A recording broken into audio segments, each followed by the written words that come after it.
विशिष्ट पत्रकार अतीक मुजफ्फरपुरी के पुण्यतिथि पर नई दिल्ली के प्रेस क्लब ऑफ इंडिया में एक संगोष्ठी का आयोजन किया गया और संगोष्ठी का जो लेक्चर का टॉपिक था वर्तमान परिस्थिति में पत्रकारिता का योगदान। इस टॉपिक पर देश के जाने माने पत्रकार पिछले 50 वर्षों से अधिक सक्रिय पत्रकारिता को बड़े बड़े मीडिया हाउस में अपनी सेवाएं दे चुके Navbharat times, Hindustan, India today, Deshbandhu और न जाने कितने बड़े मीडिया चैनलों में आपने अपनी सेवाएं दी है।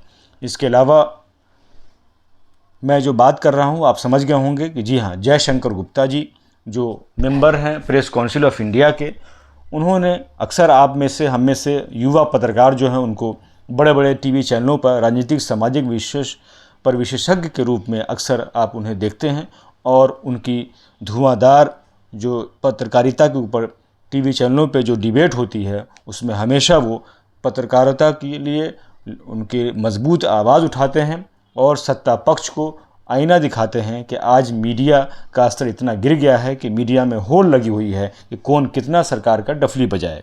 उसमें एक तरह से पत्रकार कितना आगे जाना चाहते हैं, ये गोया के पत्रकारों में एक तरह से लंबी लाइन लगी हुई है। ये आज जयशंकर गुप्ता ने वहाँ पे प्रेस क्लब ऑफ इंडिया में न जाने और भी कैसी कैसी बातें, जो रियलिटी है पत्रकारिता का स्तर कहाँ जा रहा है, और वो ऐसे पत्रकार जो सरकार की गोद में बैठने के लिए एक तरह से ललक, उनके अंदर एक तरह से होड़ लगी हुई है। उन्होंने कहा कि पत्रकार जो मीडिया है, ख़ास करके बड़े मीडिया पर उन्होंने प्रश्न उठाते हुए कहा कि आज हालत ये हो गई है कि मीडिया जो है सत्ता पक्ष से सवाल न पूछ करके विपक्ष से सवाल पूछ रहा है, विपक्ष को जवाबदेही बना रहा है। क्या यही पत्रकारिता है? ऐसी परिस्थिति आ गई है कि लोग एक तरह से बड़े टीवी चैनलों को देखना बंद कर दिया है, उनके अंदर मायूसी आ गई है। और ये मायूसी ऐसे नहीं आई है, आप खुद देखेंगे जयशंकर गुप्ता ने अपनी तकरीर में आगे क्या कहा। मैं आपको उनकी तकरीर सुनाता। शासक तय करेंगे, कौन तय करेगा? मालिक तय करेंगे तो कहेंगे कि भाई ऐसी सहाफत करो जिससे हमारी कमाई बढ़े, जिससे हमारे विज्ञापन बढ़े। तो विज्ञापन बढ़े फिर सरकार की हुकुमदुली करो, सरकार की डबली बजाओ। कुछ और भी मालिक हो गए, वो कहें ऐसी सहाफत करो जो हमको राजस्थान पहुंचा दे। दूसरे तरह के भी मालिक हो गए, वो कहेंगे कुछ ऐसा करो जिससे हमारे और जो बिजनेस व्यापार हैं अखबार और टीवी चैनल के अलावा उनमें लगातार इजाफा होता रहे, उस पर कभी ईडी और सीबीआई की निगाह न जाए, ऐसी सहाफत करो।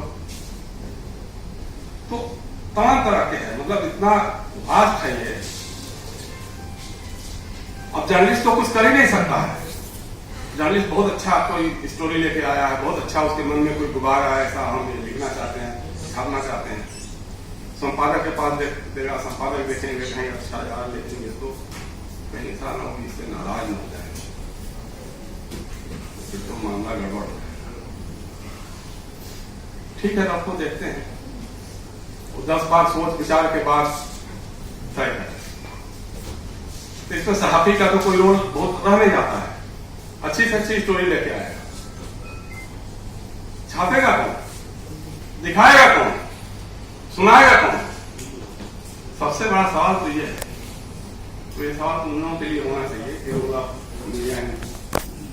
सिनेरियो क्या होना चाहिए। अब हमारे जैसे लोगों के लिए है कि हम तो थोड़ा पढ़ाई लिखाई में यकीन करने वाले लोग थे, तो हमारे सामने हमारे अकबर इलाहाबादी साहब फरमा गए, खींचो न कमान न तलवार निकालो, जब तोप मुकाबिल हो तो अखबार निकालो। तो हमारे सामने टेक्नोलॉजी थी कि राजनीति को लेकर चलेंगे, लेकिन यहां तो तोप भी नहीं है, तलवार भी नहीं है, सिर्फ एक विज्ञापन है, सारा का सारा खत्म।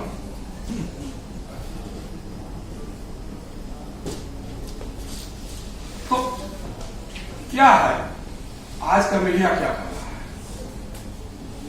कुछ समय पहले मैं देख रहा था,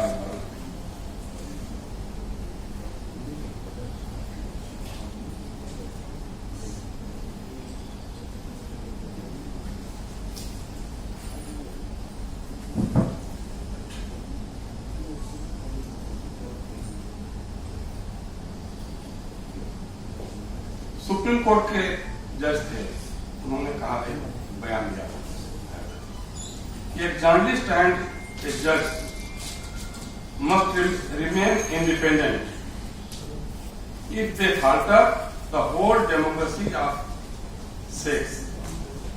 एक जर्नलिस्ट और एक जज को इंडिपेंडेंट होना चाहिए। अगर दोनों इससे भटक जाएंगे तो लोकतंत्र खतरे में। तो आज हमारा सुप्रीम कोर्ट कितना भटका हुआ है और हमारे जर्नलिस्ट कितने भटके हुए हैं। इसी देश के सुप्रीम कोर्ट में हमारे सुप्रीम कोर्ट के जजेस भाषण बहुत अच्छा देते हैं, लेख भी बहुत अच्छे लिखते हैं, कई ट्वीट भी बहुत अच्छे अच्छे करते हैं, लेकिन फैसला उसके उलट करते हैं। जो लिखते हैं, जो बोलते हैं, उससे उनके फैसले का मतलब नहीं होगा। ये दुनिया की पहली सुप्रीम कोर्ट होगी, बड़े अदब के साथ कहना चाहता हूं मैं, जिसने अफजल गुरु के मामले में फैसला दिया कि उसके आतंकवादी होने का, आतंकवादी संगठन से संबंध होने का कोई सबूत नहीं है, लेकिन कम्युनिटी कॉन्शियस को, सोसाइटी कॉन्शियस को सेटिस्फाई करने के लिए उसको फांसी देना जरूरी है। ये दुनिया की किसी सुप्रीम कोर्ट में, किसी अदालत में ऐसा कोई फैसला हो सकता है? और वो सुप्रीम कोर्ट कह रही है कि जज और जर्नलिस्ट अगर इंडिपेंडेंट हैं तो फिर क्या क्या हो सकता है? आज क्या है, जर्नलिज्म का क्या हो रहा है? दिन रात हम लगे हुए हैं नफरत का जहाज फैलाने में। शर्मिंदगी होती है कई बार, हमको अपने पैसे पर शर्मिंदगी होती है, अपने नाम पे शर्मिंदगी होती है कि हम भी जर्नलिस्ट हैं। हमसे कहा जाता कि आप जर्नलिस्ट हैं। हम कर क्या रहे हैं, क्या दिखा रहे हैं? हम हीरो बना रहे हैं कौन? बिट्टू बजरंगी, मोनू मानेसर, ये हमारे समाज के हीरो हो रहे हैं, इनको हम हीरो बना रहे हैं। हम कभी सच दिखाने का सामना नहीं कर पा रहे हैं। मेवात को कैसे दंगे की आग में झुलसा दिया गया, जिस मेवात का एक इतिहास रहा है, चाहे वो आजादी की लड़ाई रही हो, जंग आजादी रही हो, या उसके पहले बाबर के खिलाफ जब राणा सांगा जब लड़ रहे थे, उस समय मेवात के सरदार खान ने किसा क्या किया था। लेकिन हम दिन रात अखबार में क्या छाप रहे हैं कि साहब वो कहां से तो पत्थर फेंके गए थे, शोभा यात्रा निकल रही थी, उस पर पत्थर फेंके गए, उस पर हमले हुए। किसी एक सहाफी ने नहीं पता करने की कोशिश की, पता भी किया होगा लेकिन लिखा नहीं होगा, लिखा भी होगा तो छपा नहीं होगा, बोला होगा तो दिखाया नहीं होगा। जो शोभा यात्रा मस्जिदों से होकर जाती है तो मस्जिदों के पास रुक करके उसके नारे क्या होते हैं, किस तरह के नारे लगाए जाते हैं, कभी इस पर चर्चा नहीं, कोई अखबार, कोई टीवी चैनल कभी इस पर बात नहीं करता। हमने टीवी चैनलों पे हम थे, हमने कहा भाई जरा उसका भी एक वीडियो लाओ, उन लोगों के पास तो बहुत सारा वीडियो पड़ा होगा ना, उसको दिखाओ किस तरह के नारे लग रहे हैं। ऐसा तो पहले कभी नहीं होता था। शोभा यात्राएं भी निकलती थी, ताजिए के जुलूस भी निकलते थे, मुहर्रम के भी जुलूस निकलते थे, कभी ऐसा कुछ तो होता नहीं था। लेकिन आज हमने ऐसा एटमॉस्फेयर क्रिएट कर दिया है, ऐसा माहौल बना दिया है। इसलिए क्या कहें, मीडिया के बारे में जो हमने कहा कि वो अकबर इलाहाबादी साहब का, बाद में किसी ने कहा गुबारगंज का हड़पों पर बयान करते हैं, यूं गुनहगार सरेआम खता करते हैं, छप कर दिखते थे जो अखबार करते हैं, इन दिनों बिककर छपा करते हैं। पहले ही सौदा हुआ था। ये है हमारी असलियत, ये है। वहीं पे जब राहत इंदौरी कहते हैं लश्कर भी तुम्हारा है, सरदार तुम्हारा है, तुम झूठ को सच लिख दो, अखबार तुम्हारा है। ये है, ये हो रहा है। इस दौर के फरियादी जाए तो कहां जाए, सरकार तुम्हारी है, दरबार तुम्हारा है। सरकार भी तुम्हारी है, अदालत भी तुम्हारी है, अखबार भी तुम्हारे हैं, हम कहां जाए? कौन हमारी बात को सुनेगा? हमारा मीडिया दिन रात, जो मैंने कहा वही, कि किसी खास मकसद से नफरत का जहाज फैलाने में लगा हुआ है। सवाल करता है वो फिर किससे सवाल करता है? जिससे सवाल करने की जरूरत है उससे नहीं करना, वहां पहुंच भी नहीं सकता है साहब। सवाल वो अपोजिशन से करता है। अभी पार्लियामेंट में नो कॉन्फिडेंस मोशन पे चर्चा है, तमाम तकरीरें निकाल करके राहुल गांधी ने क्या बोल दिया, अधीर रंजन चौधरी ने क्या बोल दिया, फला ने क्या बोल दिया। किसी मीडिया वाले ने नहीं पूछा कि प्रधानमंत्री जी ने क्या बोल दिया। प्रधानमंत्री जी ने कह दिया कि साहब दरभंगा में एम्स चालू हो गया है। अपने से कोई लोग बिहार के होंगे, बिहार के बारे में जानते हैं। किसी मीडिया हाउस में, किसी अखबार में, किसी टीवी चैनल पर सवाल नहीं उठा कि जहां नींव भी नहीं पड़ी वहां अपने साहब हुजूर आला अपने एम्स कैसे चालू कर दिया। आपने कह दिया कि साहब वो कांग्रेस के जमाने में मार्च 1966 में 5 मार्च को मिजोरम की राजधानी हैदराबाद पर बम बरसाए थे भारतीय वायुसेना ने। चूंकि प्रधानमंत्री जी ने कह दिया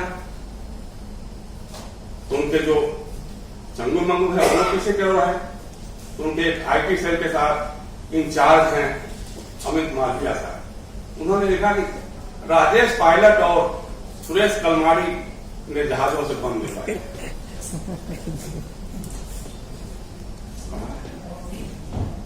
किसी ने नहीं सवाल किया कि भाईजान मिजोरम बना है 1987 में, बनाया किसने है? राजीव गांधी, कांग्रेस ने। राजेश पायलट तो बने हैं अक्टूबर 1966 में। जो सो कॉल्ड बमबारी हुई है वो कब हुई है? 5 मार्च 1966 में। मतलब पायलट बनने से पहले वो हवाई जहाज से जाके बम बना है। कोई सवाल नहीं होता है, कभी कोई पूछता ही नहीं है। मतलब दबाव है। और जो सोशल मीडिया की बात हो रही थी साहब, हमारे पास मोबाइल है, हम चाहें तो कुछ भी लिख सकते हैं, पढ़ सकते हैं, लेकिन उसकी कोई जवाबदेही नहीं है। अब जवाबदेही नहीं है तो साहब राहुल गांधी को हम पप्पू बना सकते हैं। हम बता सकते हैं कि साहब उन्होंने कहा कि वो इधर से आलू डालोगे तो उधर से सोना निकलेगा। पता लगा कि हमने खोजा बहुत सारा, उन्होंने जो उनकी जो तस्वीर निकल के आई तो वो कह रहे हैं कि साहब इधर से आलू डालोगे उधर से सोना निकलेगा। ये बात मैं नहीं कर रहा हूं, नरेंद्र मोदी जी कर रहे हैं। हमारे भाई लोगों ने जो IT सेल और व्हाट्सएप यूनिवर्सिटी जो चलाते हैं लोग, उन लोगों ने आधा हिस्सा काट दिया।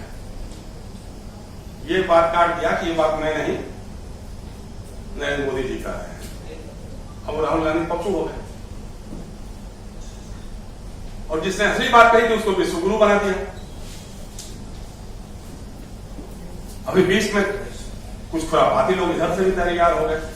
जब सोशल मीडिया का गलत इस्तेमाल शुरू हो जाएगा तो हमने एक दिन देखा कि सोशल मीडिया में हमारे प्रधानमंत्री जी कह रहे हैं साहब मैं पठान का बच्चा हूं, जो कहता हूं वो करता हूं। मैंने कहा बाप, इसको दामोदर दास मोदी जी के बेटे पठान कहां से आ गए? तो मैं थोड़ा गूगल चाचा से पूछा कि चाचा तू बताओ यार, ये मोदी जी कैसे बोल रहे हैं कि मैं पठान का बच्चा? तो पता लगा साहब मोदी जी कोई तकरीर कर रहे हैं, उसमें इमरान खान को कोट कर रहे हैं जो प्रधानमंत्री थे पाकिस्तान में। उन्होंने मोदी जी कह रहे हैं कि जब उनसे मिला मैं तो इमरान खान कह रहे थे कि मैं पठान का बच्चा हूं, जो कहता हूं सो करता हूं। तो भाई आप लोगों ने इधर से आलू उधर से सोना निकलेगा, मोदी जी की बात को चस्पा कर दिया राहुल गांधी के नाम से। तो दूसरे खुराफाती लोगों ने आधा उसका इमरान खान का काट के आपको पठान का बच्चा बना दिया। तो ये जर्नलिज्म हो रहा है। इस सोशल मीडिया की कोई रिस्पॉन्सिबिलिटी नहीं है, कोई जवाबदेही नहीं है। आज हमने इस जलसे में आने के लिए मैंने फेसबुक पर डाल दिया था कि इसमें तो हमारे एक दोस्त ने फेसबुक पर डाल दिया साहब यूपी गवर्नमेंट ने एक फरमान जारी किया है कि जो निगेटिव खबरें छापने वाले लोग हैं उनकी लिस्ट बनाई जाएगी और उनका फैसला डीएम करेंगे। गलत खबर, फर्जी खबर, निगेटिव खबर, अब सरकार के खिलाफ कुछ भी लिखेंगे तो निगेटिव ही होगा। सरकार के बारे में लिखने वाले तो बहुत सारे लोग हैं, विज्ञापन देने वाले हैं, उनका सूचना विभाग है, वो सब जारी करेगा। लेकिन जो अखबार नवीस है वो अगर खबर लिखेगा तो फिर तो निगेटिव खबर हो रही, निगेटिव खबर हो रही। तो इसका मतलब कि प्रेस काउंसिल ऑफ इंडिया को भंग कर देना चाहिए। जब नियम तय कर लेगा कि क्या गलत है क्या सही है, फिर तो कोई बात ही नहीं है। तो इस तरह की जो कोशिशें हो रही हैं सच को दबाने की, असहमति के स्वरों को दबाने की जो कोशिशें हो रही हैं, ऐसे हालात में मीडिया का रोल क्या हो सकता है? हम तो जब जर्नलिज्म में आए थे तो हमारे सामने 2-3 महिलाएं आके खड़ी, एक महिला मुझको मिल गई थी,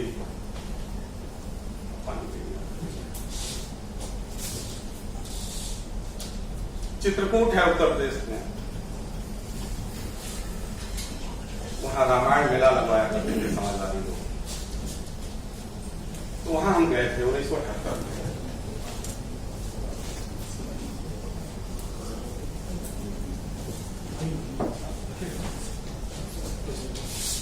आइए, वहां चित्रकूट के बगल में एक इलाका है, पाठा का पठारी इलाका है पाठा। वहां पानी नहीं बरसता है, पानी नहीं होता है, रेन शैडो एरिया जिसको बोलते हैं। वहां औरतें जो हैं कई किलोमीटर दूर से सिर के ऊपर घड़े में पानी लेकर के आती हैं, घड़े पर घड़ा करके, और एक गीत गाती हैं। तालाब है वहां पे, सौरा तालाब है, सौरा तो पानी जुलूम कर जाए, गगरी में फूटे खसम मर जाए। Can you imagine? हम स्वतंत्रता का अमृतकाल मना रहे हैं, चंद्रमा पे जा रहे हैं, हमारा यान कब चंद्रमा के ऊपर धरती पर पैर रख लेगा वहां की धरती पर, लेकिन हम पाठा के पठारी इलाकों में पानी नहीं पहुंचा पा रहे हैं। औरतें कह रही हैं कि सौरा तो पानी जुलूम कर जाए, गगरी में फूटे खसम मर जाए। मतलब गगरी जो सर के ऊपर क्यों ना ही फूटनी चाहिए, मेरा पति भले मर जाए। एक औरत, एक दूसरी औरत मिलती है, वो कहती है, प्रभु जी मैं तो से विनती करूं, पैया पढ़ो बार बार, अगले जन्म है बिटिया न कीजो, नरक दियो चाहता। हे प्रभु, कोई भी किसी भी तरह का ईश्वर हो, चाहे वो दुर्गा मां हो, कोई भी हो, सबसे कहती करो, मैं तुमसे हाथ जोड़ के विनती करती हूं कि अगले जन्म में मुझे बेटी मत पैदा करना, नरक में भले डाल देना। क्यों? क्योंकि अगर मैं बेटी पैदा करोगे, मेरी उम्र अभी 16 साल की भी नहीं होगी, मेरे साथ बलात्कार किया जाएगा। बलात्कार करने के बाद सबूत छिपाने के नाम पर मुझे कत्ल कर दिया जाएगा। और तो और मुझे तो कोख में भी मार दिया जाएगा, पता लग जाएगा अल्ट्रासाउंड से कि मैं बेटी हो रही हूं, तो मुझे कोख में भी मार दिया जाएगा। तो एक औरत, इस तरह की औरतें हैं। एक औरत जो झारखंड में मिली, चावल करके कि दम तोड़ दिया, खाने को घर में राशन नहीं पाए क्योंकि उसके पास आधार कार्ड नहीं था, राशन नहीं। जब भी मैं थोड़ा भटकने की कोशिश करता हूं, मैं भी सोचता हूं कि जो जैसे सरकार में लोग मोदी मीडिया की बात कर रहे थे, कि ऐसे ऐसे लोगों में हमारे पास भी थोड़ा सा ये हो जाए, तो उसमें कोई ना कोई औरत हमारे साथ खड़ी रहती है कि तुमने तो जर्नलिज्म मेरे नाम से करने की कसम खाई, ये तुम क्या कर रहे, तुम भी नहीं कर रहे। लेकिन जब मैं खोलता हूं अपने टीवी चैनलों पर, जब मैं अपने अखबारों में खोलता हूं, इसमें तो कोई भी महिला कहीं दिखाई नहीं देती है, उसमें सिर्फ हिंदू और मुसलमान दिखाई देता है, भारत और पाकिस्तान दिखाई देता है, हमारी गरीबी नहीं दिखती है, गुर्बत नहीं दिखती है, अशिक्षा और बेरोजगारी नहीं दिखती है। हम ये नहीं बता पाते हैं लोगों को कि साहब हमारे आंकड़े कहते हैं कि हमारे इतने करोड़ लोग गरीबी रेखा के बाहर निकल गए, लेकिन फिर भी 75 करोड़ लोग ऐसे हैं इस देश में जो सरकारी भोजन से आश्रित है। 2 जून की रोटी उनकी तब पकेगी जब सरकार उनको मुफ्त का राशन बांटेगी। हम कभी सवाल नहीं करते। इस तरह के बहुत सारे सवाल हैं साथियों, बहुत लंबी तकरीर करने का वक्त नहीं है, समय की नजाकत भी है। मैं तो यही कहना चाहूंगा कि बस अंदर के जर्नलिस्ट को जगा कर रखो, बहुत कुछ हो पाएगा। जो गलत हो रहा है उसका विरोध करो, हर संभव विरोध करो, और जो सच है उसके साथ खड़े रहो। यही आज की सबसे बड़ी पत्रकारिता हो सकती है, यही पत्रकारिता का रोल हो सकता है। अवसर कम होंगे, अखबार नहीं मिलेंगे आपको लिखने के लिए, टीवी चैनल नहीं मिलेंगे बोलने के लिए, लेकिन सबसे बड़ा यंत्र जो होता है आपस के लोगों के मिलना जुलना, लोगों के बीच में जाना, बातें करना, समझाना कि नहीं भैया देखो ये जो व्हाट्सएप यूनिवर्सिटी से जो खबरें चल के आ रही है, जो आईटी सेल जिसको रोज प्रसारित कर देता है, उस पर यकीन मत करो, बड़ी पढ़ाई लिखाई भी करो, अखबार भी पढ़ो, पत्र पत्रिकाएं भी पढ़ो, थोड़ी फुर्सत मिले तो किताबें भी पढ़ो। आज हमारा रिश्ता ही टूट गया। हमारे यहाँ जितने लोग बैठे हुए हैं, हमको लगता है कि 10% भी नहीं होंगे जो उर्दू का अखबार पढ़ते हैं। हम लोग बहुत पहले तक इंडिया टुडे में होते थे, तो एक बार हुआ कि इंडिया टुडे कोई उर्दू का अखबार भी निकालना चाहता है, तो इंडिया टुडे के मैनेजमेंट ने सर्वे कराया था कि कौन इसके विज्ञापनदाता हो सकते हैं और कौन इसके लीडर हो सकते हैं। तो निकल के आए साहब उर्दू के अखबारों को तो मूसा का गुल यही एक विज्ञापन मिलता है, बाकी तो कोई विज्ञापन नहीं मिलता है। उन्होंने तौबा कर लिया, कहा कि साहब छोड़ तो नहीं निकाला। तो क्योंकि हम पढ़ते नहीं हैं, हम लिखते नहीं हैं, बस कहीं से भी मिल जाए, सोशल मीडिया से मिल जाए, बैठ के जब करना शुरू कर देंगे। आज हालत क्या हो गई है, हमारा जो जर्नलिस्ट है वो हिंदू हो गया है, मुसलमान हो गए हैं। मणिपुर में हमारे मित्र बैठे हुए हैं, वहां मणिपुर के हमारे मित्र हमारे साथ जर्नलिज्म में पढ़े थे, वहां जॉइंट डायरेक्टर थे सूचना विभाग में। इतना बड़ा हो गया हादसा, मणिपुर अभी भी चल रहा है। वहां जर्नलिस्टों की हालत क्या हो गई, कोई मैकई हो गया है, कोई कुकी हो गया है, और हमारी सरकार मजा ले रही है कि ठीक है लड़ते रहो, अच्छा है, अच्छा है। हम इसको बताएंगे ना कि देखो हिंदुओं ने वहां पे ईसाइयों को कैसा ठीक कर दिया। आप सोच सकते हैं, फ्रांस में उपद्रव होता है, अशांति होती है, वहां का राष्ट्रपति अपनी जरूरी मीटिंग्स को छोड़ करके वापस आता है, पेरिस आता है और कंट्रोल करता है। हमारे देश का प्रधानमंत्री अमेरिका में दावतें खाता है, उसको फुर्सत नहीं मिलती है, वो पार्लियामेंट के बाहर तो बयान दे देता है, पार्लियामेंट में बोलने में उसको शर्म आती है। जब तक नो कॉन्फिडेंस मोशन नहीं मूव होता है, तब तक उससे 2 लफ्ज भी करने की उसको जरूरत नहीं आती।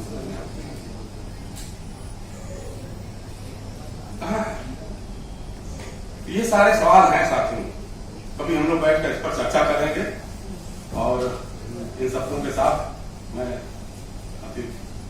मुजफ्फरपुरी साहब को अपनी श्रद्धांजलि पेश करता हूँ। आप इसका बहुत बहुत धन्यवाद। गलत निकल गया हूँ वहां पर